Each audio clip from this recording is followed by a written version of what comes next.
Today's devotion comes from the book I Am 40 Reasons to Trust God.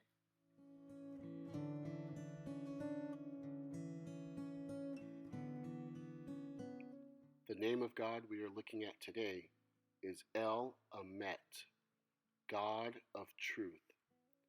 God always tells the truth. He never lies. We can believe God's words.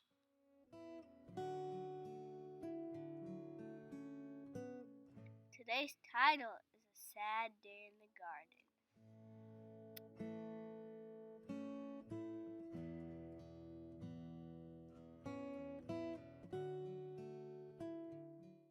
Isaiah 65:16. Whoever asks for a blessing in the land will be blessed by the God of truth. Isaiah 65:16.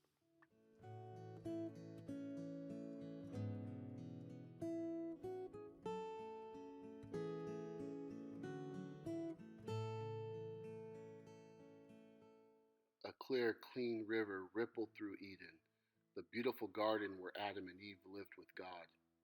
In the center of the garden stood two special trees, the tree of knowing good and evil and the tree of life. Bubble. The river flowed through the garden, watering all the plants and trees. You may eat from every tree in the garden except the tree of knowing good and evil, God told Adam. Do not eat from that tree, or you will die. Now, God has an enemy who did not like Adam and Eve. One day, the enemy came to Eve disguised as a snake, a very sneaky snake. Did God really tell you not to eat from any tree in the garden? The snake asked. No, Eve answered. God said we can eat from any tree except the tree in the middle of the garden. If we eat from it, we will die. You won't die, the snake lied. You'll be like God. You'll know about good and evil, that's all. Eve listened to the snake and gazed at the fruit on the tree. It looks so delicious, she said to herself. It looks so pretty. And if it can make me as wise as God? Eve decided to believe what the snake told her instead of what God had said. She reached for a piece of the fruit and took a bite. She gave some to Adam, and he ate the fruit too. Adam and Eve chewed. They swallowed. Then they looked at each other and said, "We've made a big mistake. We should have believed God's words." They wanted to hide. Later in the day, when they heard God walking in the garden, they ran away from him. But God knew where they were, and he knew what they had done. He called to them and asked, "Did you do what I told you not to do?" "Eve gave me the fruit and I ate it," Adam said. "The snake lied to me about the fruit and I ate it," Eve said. Because Adam and Eve had disobeyed God, they could no longer live in the garden with him forever. Someday they would die. God's words were true because God cannot lie. "You have done what I told you not to do," God said, "and now you must leave this beautiful garden." God punished the sneaky snake too.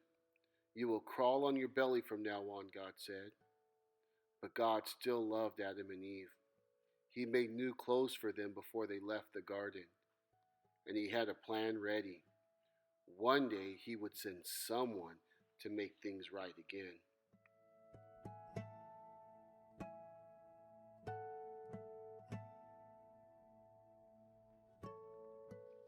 Some games and toys use play money that doesn't look real. If you want to buy something at the store, you know you can't use a play dollar bill. You need real money. But some fake money does look real. Stores need to know if money is real or fake, so cashiers practice filling real dollar bills. They learn about small, special markings on the real dollars. When they can recognize real money, they can spot fake money too, because it is different. One of God's names is God of truth. In the Bible, God tells us what is real or true about himself, about people, and about the world. When we know and believe God's words, which are true, then we can also recognize words that aren't true because they are different.